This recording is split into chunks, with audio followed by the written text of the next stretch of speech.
Russia thought winter would lock Ukraine in place. It thought frozen ground would pin down armor, slow down infantry, and turn the south into another season of slow Russian pressure. Instead, in February and March 2026, Ukraine used that frozen ground like a highway. What began as a limited breach on the Zaporizhia front, roughly 15 to 20 kilometers deep in key sectors, depending on the map you trust, became something far more dangerous for the Kremlin: a forced retreat, the loss of multiple settlements, and the unraveling of trench systems that were supposed to anchor Russia's southern defense. And by the end of this video, you'll see how it started, how ground robots turned a breach into a rout, and how a converted An-28 with a minigun has now become part of the same kill chain that is bleeding Russia from the sky as well as the ground. Because this was not just another muddy exchange of tree lines and shell holes. This was frozen soil cracking under tracks, cage-armored vehicles punching through leafless belts of trees, Russian trenches that took months to dig suddenly becoming liabilities because the ground was hard enough for Ukrainian armored groups to move faster than expected. Reuters reported on March 2nd that Ukrainian forces had retaken 9 settlements in Zaporizhia since late January, while Commander-in-Chief Alexander Syrskyi said Ukrainian troops had regained more territory over the previous month than Russia had captured for the first time since summer 2024. Deep State assessed Russian gains in February at just 126 square kilometers, a 20-month low. Kyiv and friendly outlets put Ukrainian gains much higher in the southeast, around 300 to 400 square kilometers, depending on whether you count gray zones or only clearly reoccupied ground. That matters because a breach is one thing, a retreat is another. Russia can spin a local fallback. It can call it regrouping. It can blame weather, command rotations, or elastic defense. But when multiple trench lines are abandoned, fortified positions are lost, and units are, in the words cited by Reuters, systematically and decisively pushed out after an operation that began on January 29th, that is not routine. That is the collapse of prepared positions under pressure. Billions of rubles in fortifications do not have to explode to become useless. They just have to be left behind. And the most humiliating part for Moscow is that this did not happen during some giant NATO-style thunder run with absolute air superiority. It happened in the drone age. It happened under constant surveillance. It happened in a war where every tree line can be watched, every road can be seeded with FPVs, and every stalled vehicle can become a beacon for artillery. The Financial Times reported this week that Ukraine's advance in the southeast was rare but real, with gains in the Zaporizhia and Dnipropetrovsk directions, though outside analysts offered more conservative counts than Kyiv. Even those more cautious estimates still point to something important. The line in the south moved against Russia at a time when Russia wanted to be shaping the battlefield for its own spring-summer offensive. So how did it start? With armor. Not massed in the old 2022 sense, not charging blind into minefields, but in smaller, sharper, better protected thrusts. Think of elite Ukrainian units riding forward in APCs and IFVs wrapped in anti-drone cages, crossing frozen fields and dead winter scrub. Machine guns and autocannons hammering at trench mouths, strongpoints, and communication nodes. That image is not a fantasy. It now lines up with late February reporting on Ukraine's Artan special unit near Stepnohirsk, where Ukrainian sources said coordinated assaults created, in the words attributed to Commander Viktor Torkotyuk, a stable foothold for further clearing operations and the final expulsion of the enemy. Watch the pattern. First, Russian communications start to fray. Then, reconnaissance finds the seams. Then the armored spearhead hits the seam before Russian units can rebuild situational awareness. Reuters reported that Russian battlefield use of Starlink terminals suffered sweeping outages after late January restrictions. And Ukrainian airborne forces said these limits hurt Russian situational awareness and frontline coordination. Atlantic Council analysts described a broader communications crisis, worsened by disruptions to Telegram and tighter Russian internet controls. In plain English, that means Russian units in parts of the south were increasingly fighting half-blind, and in modern war, half blind can become dead blind very quickly. That is why the breach widened. Not because Russian defenses vanished, but because enough local links in the chain snapped at once. Armor could move, fire support could follow, Russian strongpoints could be isolated, logistics corridors could be cut. And once that happened, even heavily fortified lines started to behave less like a wall and more like a row of disconnected bunkers waiting to be rolled up one by one. This is where frozen ground stopped being a weather story and became a doctrinal story. Russia expected winter to preserve the line. Ukraine used winter to compress the time between contact, suppression, and exploitation. But as striking as those armored pushes were, they were only half the problem. Because while Russian troops were trying to stop vehicles and men, another threat was already crawling toward them through the snow. On February 26th, Ukrainska Pravda reported on Operation Samurai, a mission by the 3rd Separate Assault Brigade's NC-13 unit. The footage showed ground robotic systems moving through a snow-covered industrial area toward a Russian facility. According to the unit, Russian forces threw at least 4 FPV drones, 7 aerial drops, and 6 artillery strikes at the robots. It did not work.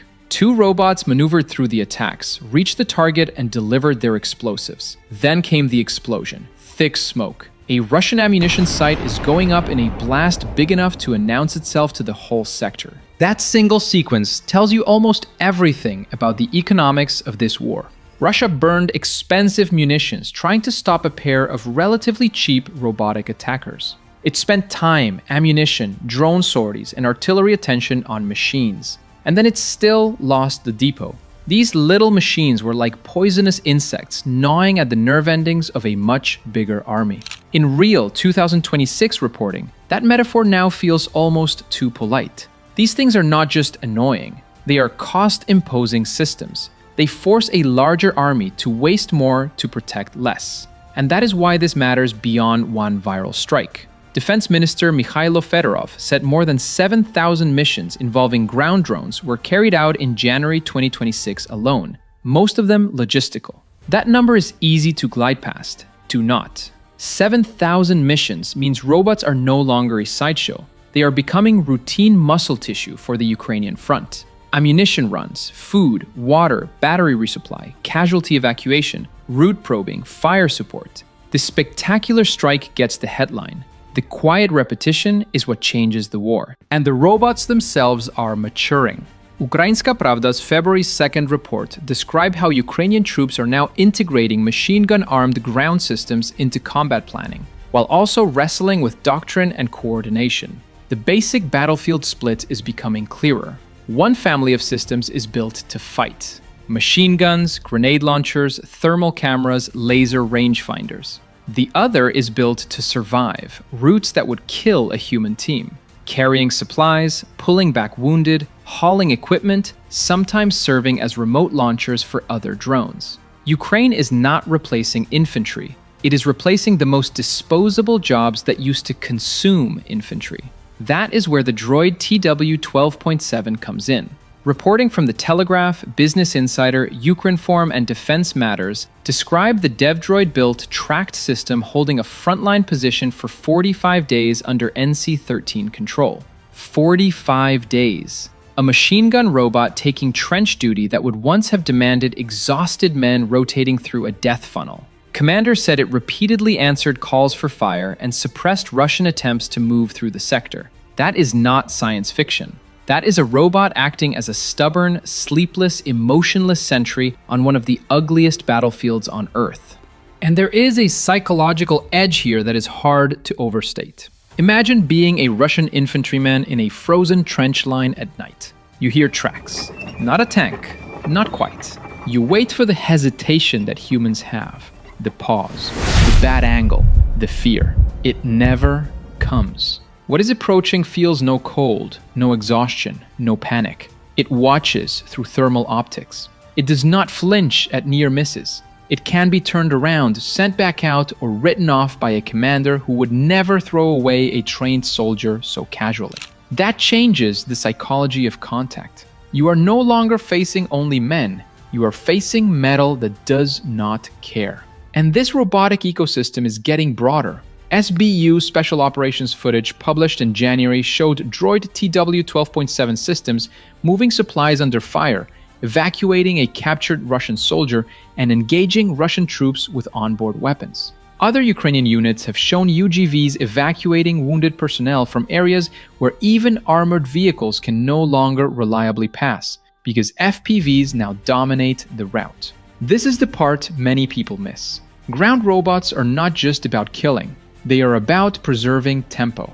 They keep supplies moving through the kill zone, and tempo is what turns a tactical breach into a retreat. And then there is the sky. Because while robots chew up ammunition depots and trench positions on the ground, Ukraine is also improvising above the battlefield with the same brutal logic. Do not answer every cheap threat with an expensive missile. In early February, footage aired by TF1 and was further analyzed by the Warzone and other outlets, showing a converted AN-28 hunting Shahed-type drones at night. It is one of the strangest and most perfect images of this war. A utility turboprop, door open, an M134 minigun mounted inside, laser designators cutting through the dark, a Shahed silhouette hanging just off the wing line. Then a short burst, then a fireball.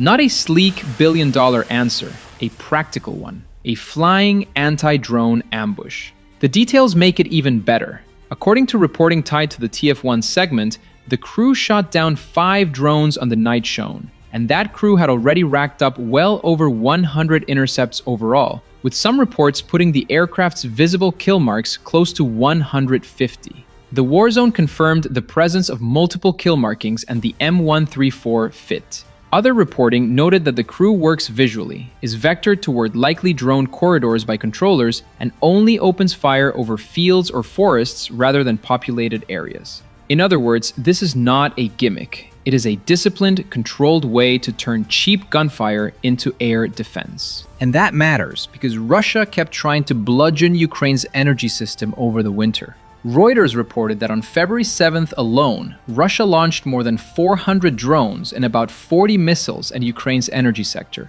On March 14th, Zelensky said another massive strike involved around 430 drones and 68 missiles. These are not pinprick raids. These are saturation attacks meant to exhaust air defenses, force hard choices, and make cold and darkness into weapons. Ukraine's answer has to be layered. Patriots and other SAMs for the hardest targets, mobile gun teams, interceptor drones, electronic warfare, and now, yes, a minigun-armed AN-28 roaming the night as a Shahed hunter. That is the real link between the breach in the south, the ground robots, and the flying gunship.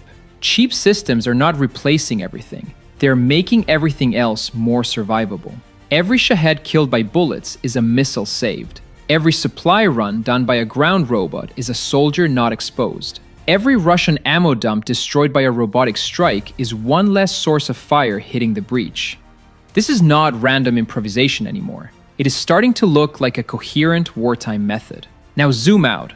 Russia is still dangerous. Very dangerous. Reuters and ISW both indicate that Moscow is preparing for harder fighting in the 2026 spring-summer season. Russian forces are still attacking across multiple sectors. They are still trying to turn pressure in Donetsk and elsewhere into political leverage. But ISW's recent assessments also argue that Ukraine has been imposing growing tactical, operational, and strategic problems on Russia since the start of 2026, while analysts continue to note that Russian gains remain limited and costly. Even Reuters' coverage of Russian claims on March 16th included Zelensky's statement that Ukraine had disrupted the Russian offensive planned for March. That is why the southern fighting matters so much. Not because a 15 to 20 kilometer breach ends the war by itself. It does not. Not because 300 or 400 square kilometers automatically changes the strategic map.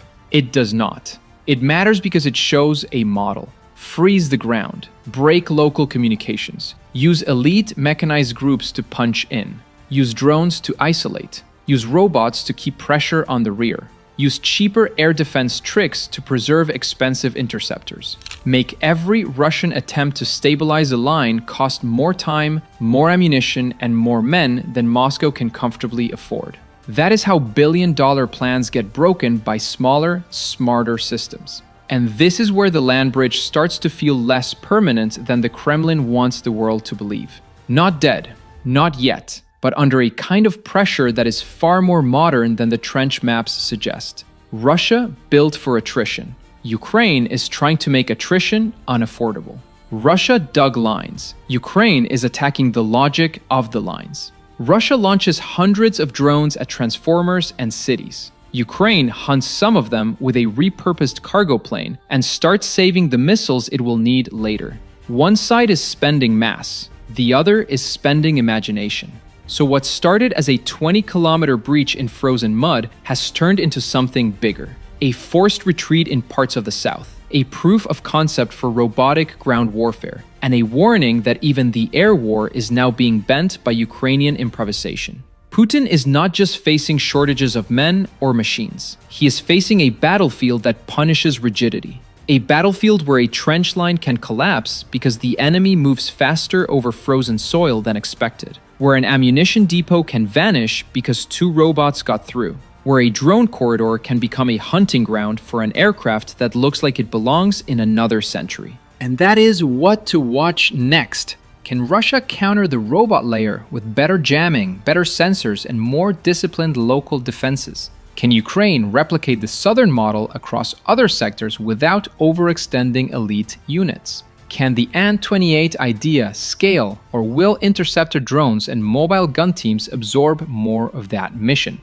Those are the questions that will shape the 2026 offensive season, because the world is moving again on this front. The frozen ground has already spoken, and what it said was simple. The South is no longer a static line. It is a laboratory for the next phase of the war.